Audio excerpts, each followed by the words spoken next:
Mr.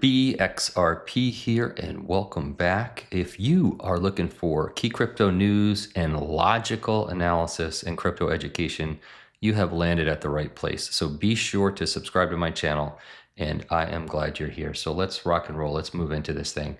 This is Fiat Leak, and if you're not familiar with Fiat Leak is a platform that tracks new liquidity coming into any digital asset. So when you see these flows shooting across the screen, that is new liquidity coming into a particular asset. So that's why I look at Fiat Leak. I like it. It looks cool on the screen, and I just want to share that with you.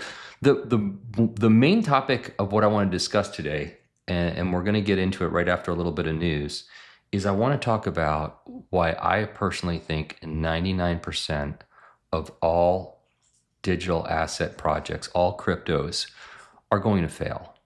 And I know that's a huge statement, right? 99%, what are you talking about? I'm going to explain it. So hang in there with me, and I'm going to let you know why I feel that way. So looking at the prices, Bitcoin's at 113,654. It is up 3.93% on the 7-day. Ethereum's at 4,067, up 1.73 on the 7-day. And XRP is at $2.63, up 9.28% on the 7-day. So XRP is leading, which is fantastic. And this is Eric Trump. And Eric Trump urges the crypto industry to move past tribalism. He says, we're all in this race together. If you've been here a while, you probably noticed it's incredibly tribal in the digital asset space, especially if you're out on X. Let me play this. I want to share this with you, and then we're going to discuss it a little bit. I'm going to show you a couple of examples of it. I want an industry that supports the entire industry in the crypto industry. And I think, for a very long time, and it's gotten so much better over the last 18 months, but for a long time, the industry was factionated where, if you're a Bitcoin guy, you're only a Bitcoin guy. If you're an ETH person, you were only an ETH person. If you believe in stablecoins, you only believed in stablecoins. If you wanted meme coins, you only believed in meme coins, and everything else was junk. And I think for the first time, you've got real maturity in this industry where you have people who are, putting on a nice shirt, speaking articulately at conferences and supporting the entire ecosystem. You might have your own preferences, you might have your own visions, you might have your own beliefs in who's going to win the race. But there's no question that we're all in this race together. And the better everybody does, the better it is for ultimately the industry.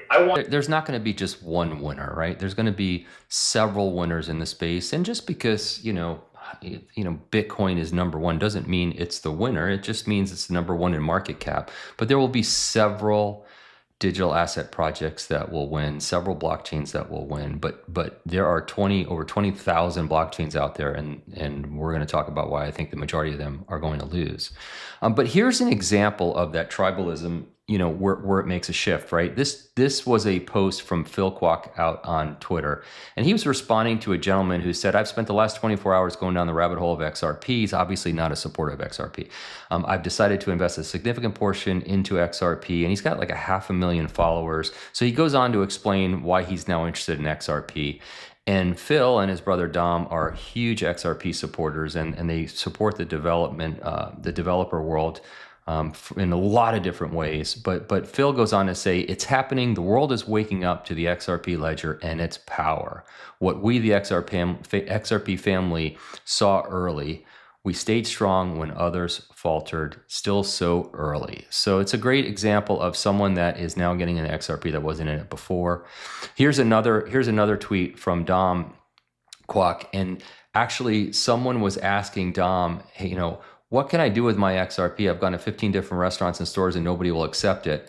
And Dom actually says, hold it until it reaches $1,000. So Dom and Phil famously said on a news channel in the last couple of months that they personally believe that XRP is going to hit $1,000 by the year 2030. And I would love to see it happen, and I absolutely dare it to happen. So XRP, if you want to go to $1,000, I would love to see that happen. Before we go into my explanation of why I think 99% of blockchain projects are going to fail, I want you to watch this short 45-second clip. Crypto isn't the future. It's happening right now, but most people still don't truly understand it. I'm Nick Birafedo, creator of Blockchain Bootcamp, the fastest way to become crypto fluent in just 90 minutes. No hype, no jargon, just clear, real-world education. Choose the Retail or Financial Advisor edition and finally understand wallets, custody, and how blockchain is transforming finance. And if you're already crypto-centric and blockchain native, it's the perfect way to help a friend, family member, or colleague learn crypto the right way. If you've got 90 minutes, I'll transport you years ahead in your crypto knowledge. Enroll today at cryptocoachnick.com.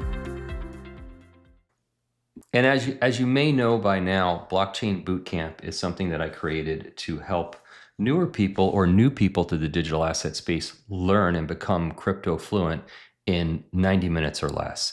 And which brings me to the subject that I want to talk about, which is why I think 99% of all digital assets will fail. So look, if there's 20,000 digital asset projects out there right now, 1% of 20,000 is 200. I can't imagine a world where we need 200 blockchains. It absolutely doesn't make sense. And the reason why there are so many is because they're easy to launch, right? There's so much funding and hype around these new blockchains. Sometimes developers are just experimenting. And also, these developers want independence, right? They want to be able to, build their own blockchains, have their own branding, and do their own thing. But the problem is a lot of them are blockchains that aren't solving a problem. Like they're in search of a problem to solve, and that doesn't cut it. You can't create a blockchain and go, all right, now let's see what my blockchain is going to solve. The blockchains that are going to do the best are the ones that have the most developers on them, the most liquidity in them, the best security. They have network effects. So, when you look at 20,000 blockchains, and that's why it's so hard for new people to come into the space, because they're like, well, what do I invest in, and which protocols do I put my money in? You've really got to do your due diligence, which one of the things that I built into Blockchain Bootcamp is I have a module about due diligence, and I have a whole list of questions that any digital asset investor should go through before they invest in any digital asset project, but specifically a new project. If something is new on the market, you really want to know if it's something that, solving a real problem, and who the developers are, and what their history is, and if there's any success in their history, and all those good things, and who might be using the digital asset now, and what the future of it is, and what the market cap is, and how many tokens there are, and how are the tokens going to be held, and who holds them, and how many are going to get burned over time. There's so many questions. So if you want to learn about due diligence, please, and you're newer to digital assets and you don't feel like you're completely crypto fluent yet, check out my my blockchain bootcamp, and you can do that at cryptocoachnick.com at any time. And that is it for today. Short and sweet. That's it for now. I'm not a financial advisor. This video is for entertainment and educational purposes only. Always do your own research. See you next time. Bye-bye.